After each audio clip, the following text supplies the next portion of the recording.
Couple things I want to talk about here, guys. And number one is Carson Wentz is on the outs here in Philadelphia. It's being reported that the relationship between him and Doug is so fractured that he is demanding a trade now. I'd like to see how this happens. I'll believe it when I see it. I don't know how you trade a guy who has one of the, I think it's like a fifth or sixth highest contract in the league right now. And he played statistically in every major category as either the first, second, or third worst at quarterback. Okay, so how do you trade a guy that has an over $30 million a year contract who plays this bad? Like, who is going to take a chance on that? And it's not saying that there's teams that I don't think would take a chance on him, because there's plenty of teams that will, because he showed enough promise. But you have to take a heck of a chance on someone that's getting paid over $30 million next year, or expect, like, what, the Eagles are going to, like, eat half of that? Like, I don't see how the trade happens, like how the Eagles eat so much cash, or that someone takes so much of a chance and takes on the burden of his contract. Anyways, whatever. Jim Schwartz is gone. He just out and retired yesterday, or said he was going to be retired. I think Howie Roseman got in his ear and said, look, we got to have one of the executive coaches fired this year. Either step down gracefully, or you're going to be the one. We can't fire the offensive coordinator because that's the head coach, and we don't want to fire the head coach because that would be silly, right? Anyway, this was a long time coming, and it should have been done a while ago, but it's finally happened. Someone had a moment of clarity, and this is why them winning the NFC East would have been worthless. Because them being the one team that got bounced out of the playoffs first, out of the playoff contention for winning the division first, this is where there's something good that comes from that. Like, you were in the worst division of football, and you were the first one to get disqualified from winning the division. So yeah, you got to have something change. And the reason why I'm okay with all the reports saying that Doug Peterson, I've said Doug Peterson deserves to get fired. I mean, he should get fired. But this is the thing. I've seen him win a Super Bowl here. And my hope is that you bring in a good offensive-minded coordinator to be that offensive coordinator for you. Because I can clearly say, yes, you can win a Super Bowl with Doug Peterson as head coach, because you've seen him win a Super Bowl as head coach. It's just you got to get that one rung under him at the offensive coordinator position to be that smart offensive weapon-minded guy. And that's what you got with Frank Reich. You just got to get the next Frank Reich in here. You got to get more than just Frank Reich to get a Super Bowl, but you get what I'm saying. You can have success with Doug Peterson here. I have no problem with him not being fired, even though I don't think he is that good of a head coach. I just don't think he's that good of a play caller. And that's why you need that offensive coordinator to come along and call the plays for him. So I'm hoping that we are aiming towards that for next season. I don't see how you can't be. As far as tonight goes, I'm going to be doing a live show. Last time I titled it The Carson Wentz Going Away Party, and the following week Carson Wentz was benched. So I'm going to be calling this the Howie Roseman Going Away Party tonight. So hopefully Howie Roseman is gone by next week. The reason being is, right now, the Eagles, they're doing a fantastic job of trying to deliberately tank this game. There's backup players at basically every position. Like, there's very few starters. Aside from Jalen Hurts, like, that's like the one wild card of the game where I'm like, oh my God, this guy balls out and wins the game just on his own. I don't want my season to end with the Eagles handing the Giants, and especially Dallas, a playoff spot. Oh my God. Anyway,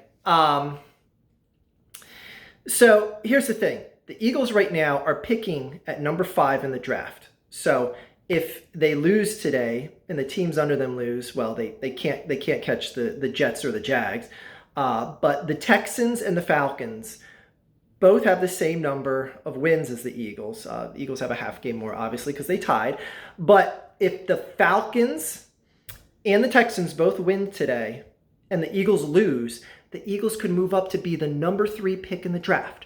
So the reason why I'm calling tonight the going away party for Howie Roseman is that when you're a GM of a team that you just came off a Super Bowl 3 seasons ago to now you are the worst team in the worst division of football, and you're the first team that got knocked out of contention of winning that division in football. You don't deserve to be rewarded with a top 3 to, at worst, even if the Eagles win tonight, they're going to get it was like a 10th or 11th pick. I forget which one, but a top 10 pick in essence. You don't deserve to get rewarded with that. And people are going to be like, well, Howie Roseman doesn't know how to draft anyway. Well, here's the thing. The margin of error is a lot smaller because there's a lot of consensus picks of who the top 10 players are in football coming out of college football that year. So it's harder to mess up a draft pick, even if you're Howie Roseman. And to all those that are saying, because a lot of people are saying, like, man, Howie Roseman has been a bum ever since he's been calling the shots here in Philadelphia. This goes even before they won the Super Bowl. Like, what are you talking about? Him bringing Blunt in, him bringing, not Amari, oh my God, I almost called him Amari, Alshon in. Like, those 2 pieces alone are 2 guys that Howie brought in here, and they were difference makers on the offense. Blunt and Alshon, both equally. Like, don't think of Alshon right now. Think of him in 2017. Think of Blunt in 2017. Those were guys that Howie brought in. And a lot of draft picks before 2017, Howie hit on. Since then, not much to talk about.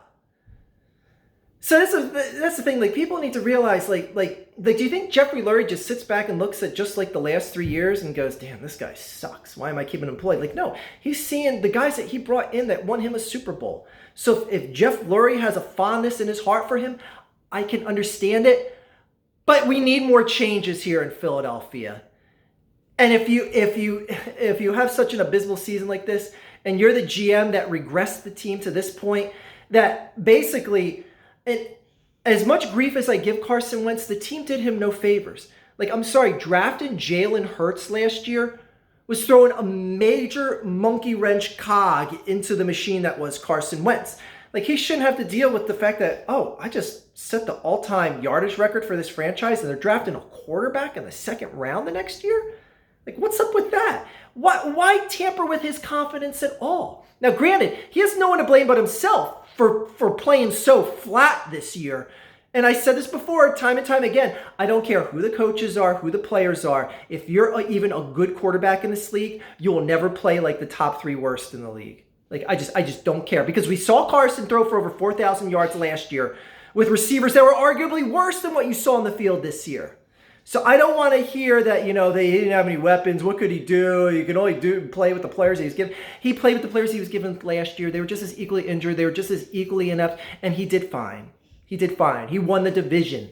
He had at least a winning record. Anyway. So yeah. Just lose tonight, Philadelphia. Lose tonight. And hopefully Howie Roseman gets fired. Hopefully in the off seasons they bring in someone that is going to take over the reins of offensive play calling in the form of an offensive coordinator. That's all I'm hoping for. And stop by tonight. I'll shoot the breeze with you guys. I'll talk the YouTube drama, whatever you want to talk about too, because I'm really not going to be much interested in the game other than just making sure the team is consistently losing. And I hate to be one of those fans who could be, I want my team to lose, but let's be real. So much more bad will come out of them winning this game.